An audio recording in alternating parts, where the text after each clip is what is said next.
जय गुरुदेव, जय मां। हर साल कुछ प्रश्न आते हैं दिवाली के पहले। इस साल भी आए हैं। जो लोग यक्षिणी यंत्र, धनदाय कुबेर यक्षिणी यंत्र मंगाते हैं और जो लोग साधना करते हैं या जो साधना करना चाहते हैं, ये सभी लोगों के ये प्रश्न होते हैं। ये पूछते हैं कि गुरुजी, हम क्यों साधना कर नहीं सकते? आप इनको करने देते हो, उनको करने देते हो, हम तो उनसे बेहतर है, हमको क्यों नहीं करने देते? और कैसे इस यंत्र को रखना चाहिए, क्या करना चाहिए, ये तो सब हम लिख के दे देते, फिर भी मन में प्रश्न रहते, क्योंकि पढ़ के देख नहीं पाते लोग कि क्या लाभ है इस यंत्र के। जो लोग यंत्र ले रहे हैं वो कहते हैं कि गुरुजी, अभी हमको भी साधना करनी है। कुछ लोग अगर वो लायक है तो उनको हम हाँ कहते हैं कि करो साधना, जुड़ो हमारे साथ। लेकिन लायक नहीं है तो फिर हम कहते हैं कि आप मत करो। YouTube चैनल पे देख के कुछ छोटी छोटी किताबें तंत्र की लेकर कुछ भयंकर साधनाएं, गंदी साधनाएं यक्षिणी की करने के पीछे लग जाते हैं। ये साधनाएं, मैं अपने अनुभव से कह रहा हूँ, कुछ लाभ नहीं देती। थोड़ा बहुत एक साथ में कहीं से पैसा आ जाता है और फिर इतना सारा चला जाता है। और ज्यादातर लोग जो ये तामसिक साधनाएं कर रहे हैं यक्षिणी की, YouTube पे देखकर, सुनकर या कोई किताब में पढ़ के, वो ज्यादातर लोग पागल हो रहे हैं। ये अप्सरा साधना, यक्षिणी साधना, ये करके पागल हो रहे हैं। इसको गहराई में आज समझते हैं कि बार बार फिर प्रश्न ना आए। सबसे पहले इस पृथ्वी पर किसको कुबेर जी ने, यक्षिणी ने मदद की धन प्राप्ति के लिए? सबसे पहले आपको पता है, सबसे पहले इस पृथ्वी पर जिसकी मदद हुई धन प्राप्ति के लिए वो है बालाजी। अभी मैं बालाजी कहूंगा तो कुछ वैष्णव गुजराती समझेंगे कि कृष्ण भगवान के बड़े भाई दाऊ भैया और बलराम जी, और कुछ उत्तर भारतीय लोग समझेंगे कि हनुमान जी, क्योंकि वो हनुमान जी को राजस्थान, मध्य प्रदेश इत्यादि में बालाजी बुलाते हैं। तो नहीं, बालाजी मतलब तिरुपति बालाजी और उनकी पत्नी पद्मावती, जो आज तक कर्जा चुका रहे हैं। क्या आपको लगता है कि तामसिक साधना से कुबेर जी ने उनको धन दिया होगा? आज तक लोग वहां पे जाके चढ़ावा चढ़ाते हैं। हिंदुस्तान का सबसे पैसे वाला मंदिर माना जाता है। ऐसी कुबेर जी की महिमा हो गई है उनके मंदिर पे, उनके ऊपर। पर आज तक वो लोगों का कल्याण करके, लोगों को आशीर्वाद देके कुबेर जी का कर्जा चुका रहे हैं। लोगों की मदद करके कुबेर जी का कर्जा चुका पा रहे हैं। ऐसे ही चुका पाते हैं कर्जा। और तुमको क्या लगता है कि बालाजी और पद्मावती माँ ने तामसिक तरीके से कुबेर और यक्षिणी को सिद्ध किया होगा, प्रसन्न किया होगा? नहीं, सात्विक तरीके से। ये आपके ऊपर कर्जा है, लोन है। और लोन आप किसको देते हैं? अगर आपको लोन देना हो तो उसी व्यक्ति को देंगे ना जो पैसा वापस देने की औकात रखता है और नियत रखता है।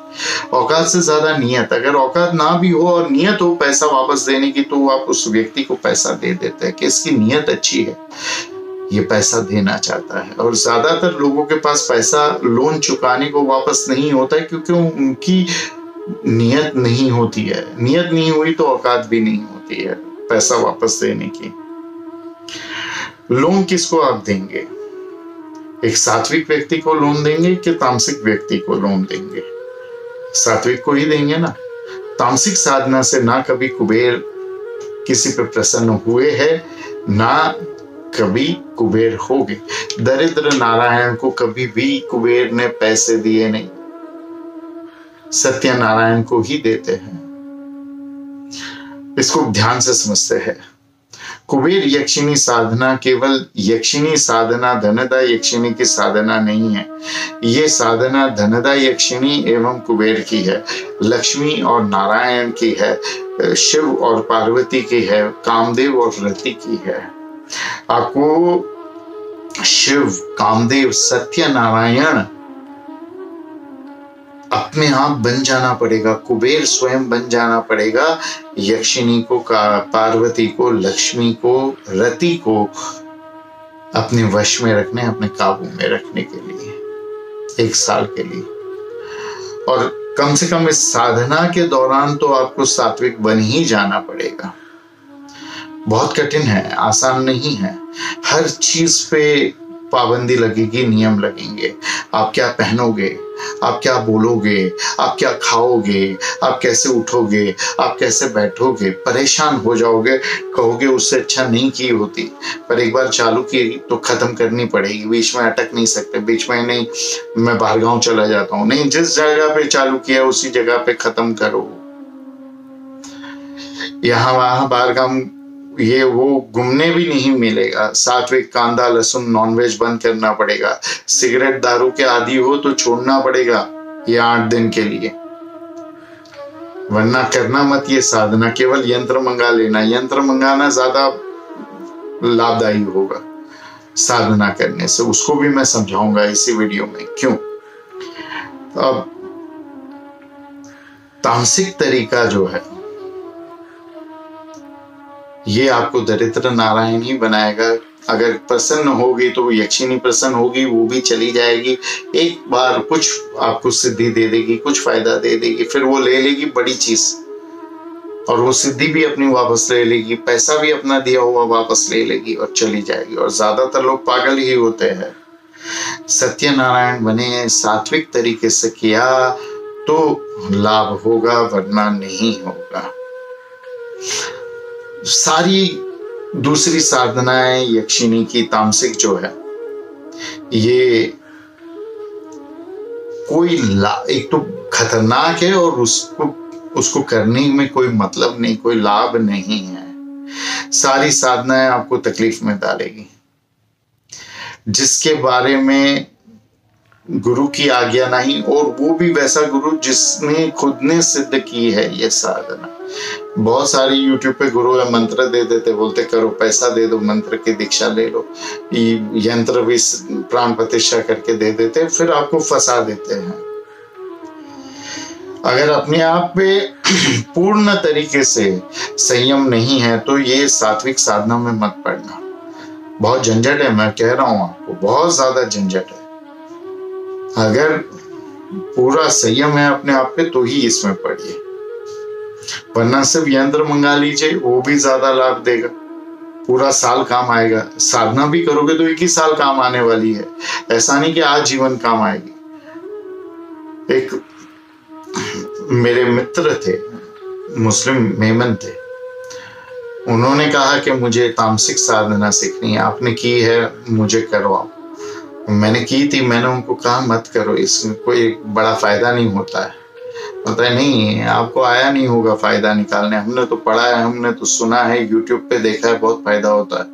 तभी तो इंटरनेट का जमाना भी नहीं था, यूट्यूब वगैरह था भी नहीं, पर उन्होंने कहीं कहीं से कहानियां सुन ली थी।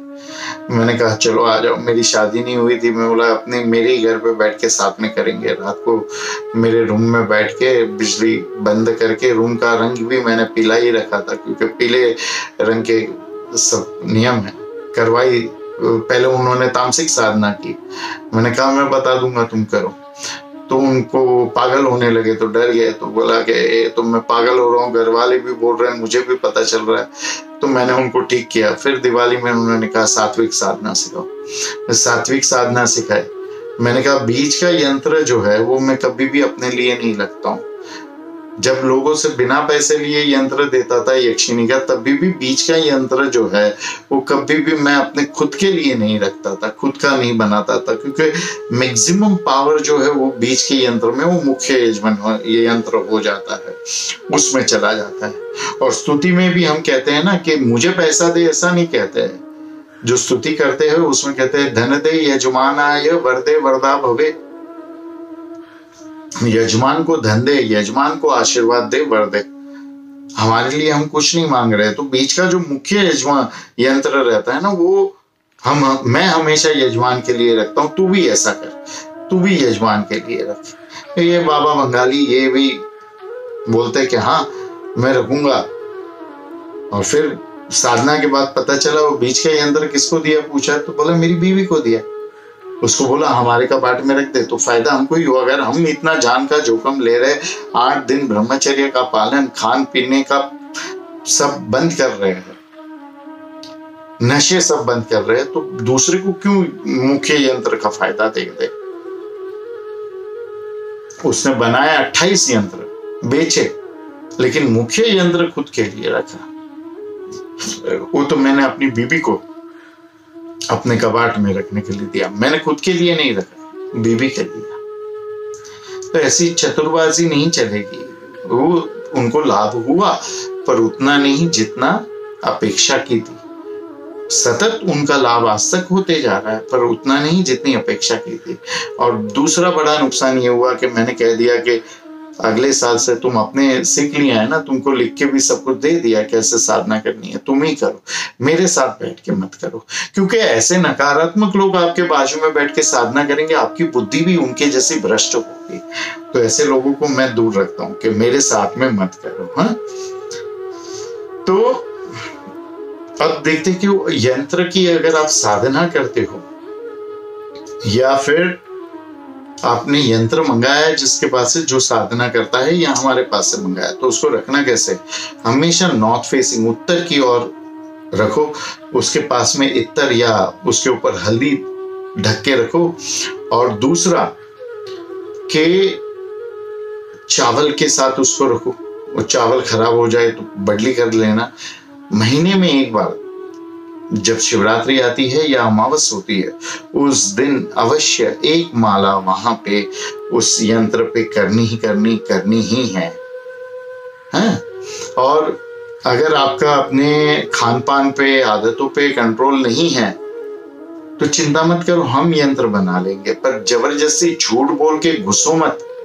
इसको सीखने से कुछ हासिल नहीं होगा। सीखना आपको फायदे के लिए, फायदा यंत्र रखने से हो जाएगा, यंत्र रखो।